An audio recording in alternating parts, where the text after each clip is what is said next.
Chael Sonnen reacts to Charles Oliveira's victory over Michael Chandler. The rematch between the division's two most entertaining fighters didn't disappoint. Charles was comfortably winning the bout for a large portion of it. But the looming threat of Chandler's explosive blitzes gave him a lot to think about before pouring on pressure, as he always does. And while the Brazilian former champion won 4 out of 5 rounds, Michael's effort certainly didn't go unnoticed, especially when he made the crowd erupt by wobbling Charles and coming close to finishing him on the ground with many hammer fists to the back of the head, to which the referee, for some reason, didn't pay attention. In the end, the crowd cheered at the visual of Mike backpacked by Oliveira, walking a couple of steps and falling on his back just to entertain the crowd, a move that he demonstrated twice, and the one that gave the audience one more reason to appreciate the effort by the two. Chael Sonnen reacts to the fight and Oliveira's performance. The most impressive performance of the night. That goes to Charles Oliveira. Now, of the night bonuses, fight of the night, for example, but the most impressive, single impressive performance of the night came from Charles Oliveira, and this came on the heels of Bo Nickal' contest. You must understand, Bo looked at his opponent. I know that this is probably Bo's trainers and coaches got influenced, but decided that the opponent, Paul Craig, does his best work from the mat, and therefore we're not going to take him there. All right, great. But if you juxtapose that with what Charles Oliveira did, Charles looked within himself. Where do I like to have the fight at? What do I do best? And that is where he went out and took and put the fight. The GOAT prevailed once again. The most accomplished fighter in UFC history has completed his first title defense in the heavyweight division. Bones showcased a spectacular performance, looking sharp in the striking department, and as always, devastating on the ground. And while Stipe's age certainly played a factor in JON'S such dominating victory, likely making it much easier than what a younger Stipe could have offered him, the manner in which Jon outclassed and finished him should erase any questions regarding Jon's ability to continue defending his belt at 37 years of age. Immediately after the fight, while speaking with Joe Rogan inside the octagon, Jon said that he's changed his decision to retire and is open to defending his title against Alex Pereira or Tom Aspinall if the numbers are right. The crowd's roar after the hint of a possible fight with him signaled just how excited the community is at the prospect of this happening. At the post-fight presser, Jon first said that he would fight Tom if UFC made him a good offer. Then a couple of minutes later, he stated he's not interested in fighting young and dangerous prospects anymore. And then again, he stated that he would only fight Tom if UFC offered him "fuck you money." When a reporter asked him why he doesn't like the British interim champion personally, Jon said the following. You said he's an asshole.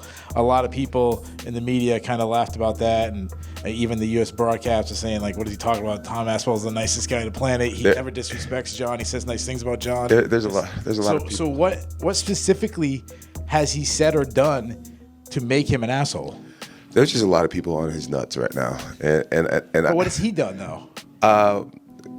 Coming up with Jon Jones T-shirts, buying a little duck, and just the little shit that he does. He's annoying to me. And that's my own personal. He annoys me. I get to you guys, you find it entertaining, but I find him annoying, and I just don't like him. And at the end of the day, if I give him the opportunity to fight me, I want to be so compensated. I want to say it, I want that "fuck you" money, honestly. And that's just what it is. That's just what it is. Or else, my life is perfect without him. I don't need him at all, and he needs me. And that's a good place to be in a negotiation. Dana White was one of the happiest people following the main event of UFC 309. The potential of making the biggest fight in heavyweight history, with all eyes being on the GOAT, defending his belt against the young and dangerous interim champion, the one that Jones's detractors will put their last hopes in as it relates to seeing Jones lose for the first time ever. And while Bones' comments after the fight were all over the place, sometimes signaling openness, and sometimes straight up ruling out the possibility of a fight with Tom, in the end, he did say that he will take the fight if the offer is right.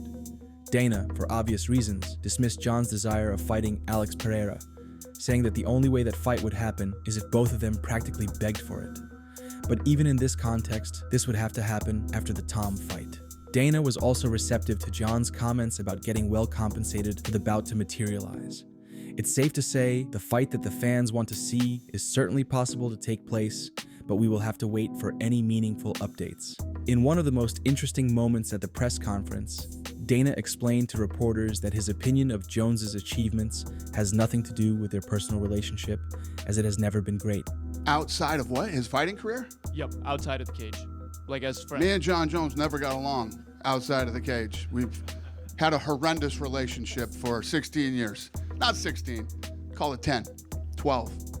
Well, I'm sure he's happy that you're claiming him as a pound-for-pound number one. Because it's a fact. We don't have to like each other. We don't have to whatever. I'm not saying we don't have that kind of relationship anymore, but I don't have to like him to realize who he is and what he's capable of and see the brilliance.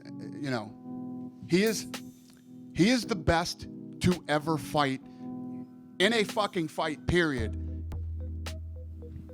Ever. I agree. Unless, like, maybe in the Roman days. I don't know fucking anybody that fought back then. But since people have been fucking documenting fighting, he's the best ever. Tom Aspinall reacts to Jon Jones's victory over Stipe.